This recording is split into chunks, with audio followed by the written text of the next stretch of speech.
আল্লাহর রাসূলের এক সাহাবী যুবক,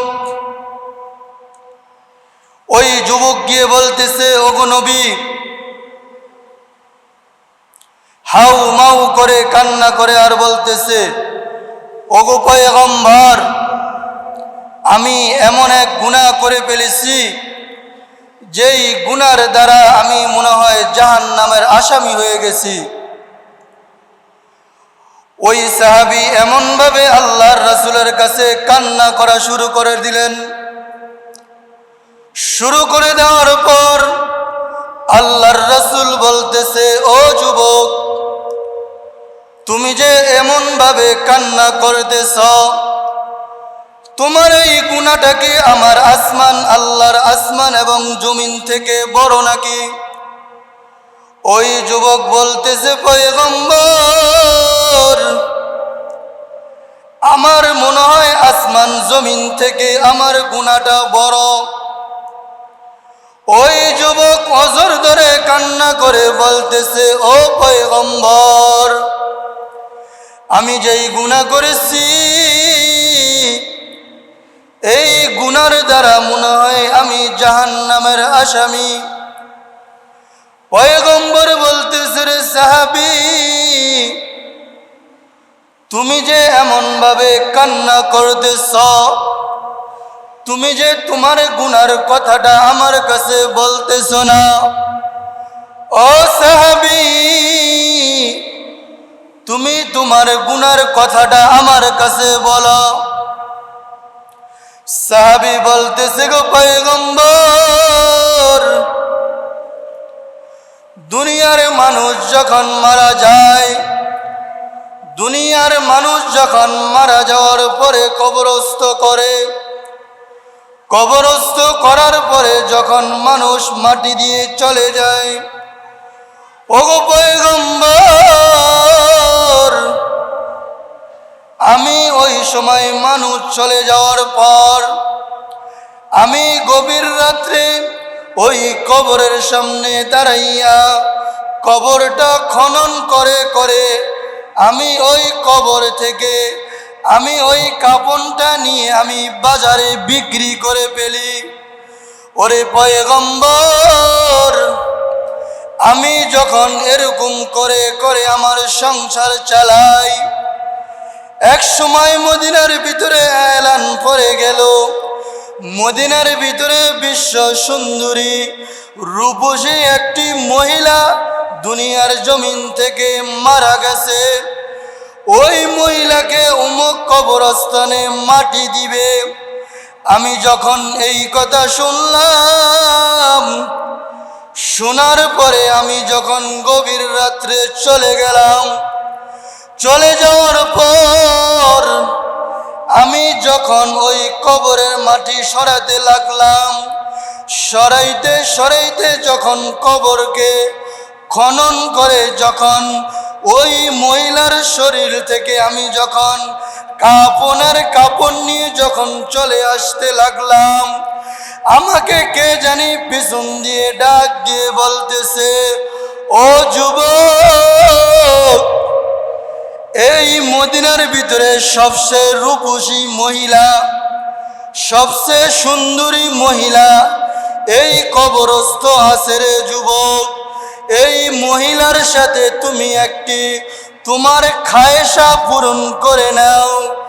এই কথা যখন যুবক শুনতে লাগলো, শোনার পরে ওই যুবকের অন্তরের ভিতরে গুনার কাজের আগ্রহই পয়দা হয়ে গেল। ওই যুবক এক প্রকারে ওই মহিলার সাথে, ওই সুন্দরী মহিলার সাথে জিনায় লিপ্ত হয়ে গেছে। যখন জিনা করা শেষ, জিনার পরে যখন ওই যুবক কবর থেকে উঠিয়া চলে যাইতে লাগলো, ওই সুন্দরী মহিলা বলতেছে, যুবক, হাজার হাজার লক্ষ লক্ষ মুর্দারের সামনে আমি মহিলাকে তুমি নাফাক করে চলে যাইতেছ। এই কথা যখন যুবক আওয়াজটা পাইল, পাওয়ার পরে ওই যুবক তার কাপনের কাপন পালাই দিয়া যুবক এখন গুনার কথা স্মরণ করা লাগলো আর বলতেছে আমার মতো গুনাহগার আর দুনিয়ার জমিনে কেউ নাই, আমার মতো পাপী এই দুনিয়ার জমিনে কেউ নাই। যখন এই কথা মুহাম্মাদের কাছে প্রকাশ করতেছে, পয়গম্বর বলতেছে রে যুবক, তুমি আমার কাছ থেকে চলে যাও। এই কথা যখন পয়গম্বর বলতে লাগলো, ওই যুবক মদিনার ভিতরে সবচেয়ে বড় পাহাড় যেইটা আছে ওই পাহাড়ের উঁচু জায়গায় দাঁড়াইয়া আল্লাহর কাছে কান্না করে বলতেছে রে মালিক, এমন গুনাহ করে ফেলেছি রে মালিক, যেই গুনার কথা আমার মা জানে না, যেই গুনার কথা আমার বাবা জানে না, যেই গুনার কথা আমার স্ত্রী জানে না, যেই গুনার কথা আমার পাড়া প্রতিবেশীর লোকেরা জানে না। ও মালিক, ওগো আল্লাহ, আমি আজকে 3 দিন পর্যন্ত ঘরে যাই না, এই গুনার কথা স্মরণ করিয়া তোমার কাছে কান্না করতেছি রে আল্লাহ। ও আল্লাহ, আমাকে আপনি ক্ষমা করে দেন। ওই যুবক 1 দিন না, 2 দিন না, 3 দিন না, ওই যুবক আল্লাহর কাছে 41 দিন পর্যন্ত কান্না করেছে।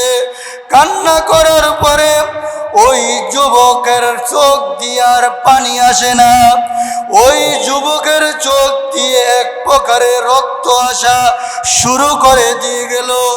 তখন আল্লাহ তাআলা ওই বান্দার এই অবস্থা, এই হালত দেখিয়া ওই আল্লাহ তাআলা ওই বান্দাকে নিষ্পাপ বান্দা হিসাবে ঘোষণা দিয়েছে। আর আল্লাহ তাআলা জিবরাইলকে বললেন, ও জিবরাইল, তুমি আমার মুহাম্মাদের কাছে যাও, মুহাম্মাদের কাছে গিয়ে 3টা প্রশ্ন করবা। 3টা প্রশ্নের জবাব আবার মুহাম্মদ কি দেয়। জিবরাইল আল্লাহর রাসূলের কাছে যখন চলে গেলেন, চলে যাওয়ার পরে আল্লাহর রাসূলকে প্রশ্ন করতেছে, ও পয়গম্বর, দুনিয়ার ভিতরে মানুষ সৃষ্টি করেছেন কে? পয়গম্বর জবাব দেয়, মানুষ সৃষ্টি করেছে রব্বুল আলামিন। দ্বিতীয় নাম্বার জবাব, জিবরাইল বলতেছে, ও পয়গম্বর, এই মানব জাতির খানা কে দেয়? রিজিকের ব্যবস্থা কে করে দেয়? আল্লাহর রাসূল বলতেছেন, ওই আল্লাহ তাআলা ওই রিজিকের ব্যবস্থা করে দেন। আল্লাহর রাসূলকে 3য় প্রশ্ন করলেন, ও পয়গম্বর, আপনি বলেন আপনার উম্মতের হায়াতকে লম্বা করে, যখন আপনার উম্মত গুনাহ করে, গুনাহ করার পরে আপনার উম্মত যখন তওবা করে, ও নবী আপনি জবাব দেন, আপনার এই বান্দাকে কে ক্ষমা করে? আল্লাহর রাসূল বলতেছে, রে জিবরাইল, আমার আল্লাহ তাআলা ওই বান্দাকে নিষ্পাপ হিসাবে কবুল করে নেয়। ও দুনিয়ার মানুষ, ও আল্লাহর বান্দা, ও দুনিয়ার মুরব্বী, আল্লাহ তাআলার কাছে আমি আপনি যখন গুনাহ করি, গুনাহ করার পরে তওবা করি আল্লাহ তাআলার কাছে, ওরে আল্লাহর বান্দা, আমার গুনার কথা আমার মা জানে না, আমার গুনার কথা আমার বাবা জানে না, আমার গুনার কথা যদি আমার মা জানতো আমাকে তাড়াইয়া দিত, আমার গুনার কথা যদি আমার বাবা জানতো, আমার বাবা আমাকে ঘর থেকে তাড়াইয়া দিত, আমার গুনার কথা যদি আমার স্ত্রী জানতো, আমার স্ত্রীও আমাকে ঘর থেকে তাড়াইয়া দিত। ও দুনিয়ার মানুষ, এই গুনার কথা আমার আল্লাহ তাআলা জানে। জানার পরে আল্লাহ তাআলা ঘোষণা দিয়ে বলতেছেন, কুল ইয়া ইবাদিয়াল্লাযীনা আসরাফু আলা লা তাকনাতু মির রাহমাতিল্লাহ ইন্নাল্লাহা ইয়াগফিরুয যুনুবা জামিআ ইন্নাহু হুয়াল গফুরুর রহিম। ও দুনিয়ার মানুষ, গুনাহ করেছো তওবা করো, নেকের কাজ বেশি বেশি করো, গুনাহ ছেড়ে দাও, গুনাহ মুক্ত জিন্দেগি কাটাইয়া দাও। ও দুনিয়ার মানুষ, দুনিয়ার ভিতরে আমরা যতদিন থাকবো ততদিন 5 ওয়াক্ত নামাজ ঠিক মতো পড়ব, ততদিন আল্লাহ তাআলার প্রত্যেকটা হুকুম মাইনা চলবো। ওরে আল্লাহর বান্দা মুরব্বী, তোমার হায়াত যতদিন বেঁচে আছে ততদিন একমাত্র গোলামি করবা আল্লাহর, তওবা করবা আল্লাহর। রিজিকের মালিক দেন আল্লাহ, হায়াতের মালিক আল্লাহ, তোমার আমার মালিক আল্লাহ, সব কিছুর মালিক আল্লাহ।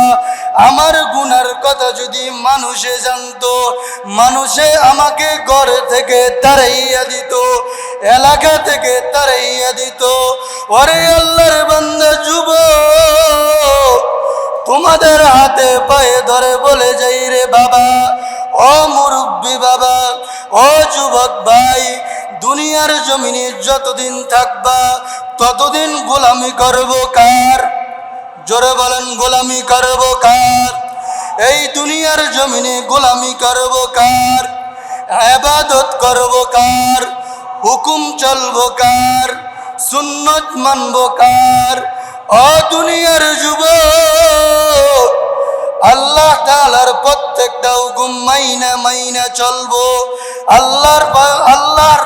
আল্লাহর কোরআনের বিরোধিতা করে করে চলবো না, নবীর বিরোধিতা করে করে চলবো না।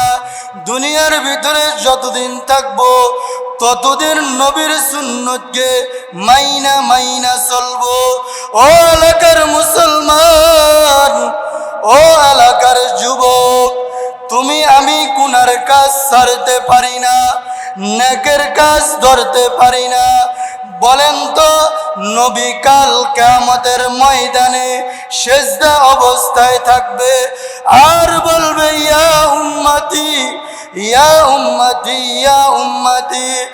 নবী বলবে ইয়া উম্মতের জন্য, নবী কান্দে উম্মতের জন্য, উম্মত কান্দে নবীর জন্য না, উম্মত কান্দে দুনিয়ার জন্য।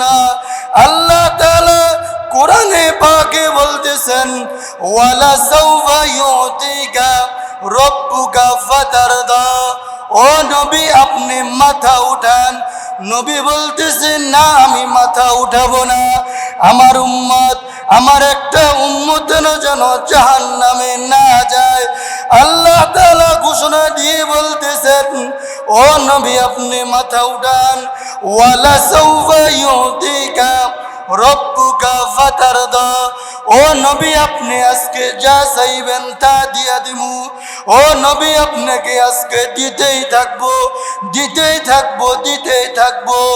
নবী, যতক্ষণ পর্যন্ত আপনি খুশি না হবেন ততক্ষণ পর্যন্ত আপনাকে দিতেই থাকবো। আল্লাহ তাআলা এই জন্য বলতেছেন, ওয়ালা সাউফা ইউতিকা রব্বুকা ফাতারদা আলাম ইয়াজিদকা ইয়াতীমান ফাআওয়া ওয়া ওয়াজাদাকা দাল্লান ফাহাদা। আল্লাহ তাআলা যেই কথা বলছে এই কথার উপরে আগে আমাকে, পরে আপনাদের সকলকে আমল করার তৌফিক দান করুক। সবাই বলেন আমিন। আসসালামু আলাইকুম ওয়া রাহমাতুল্লাহ।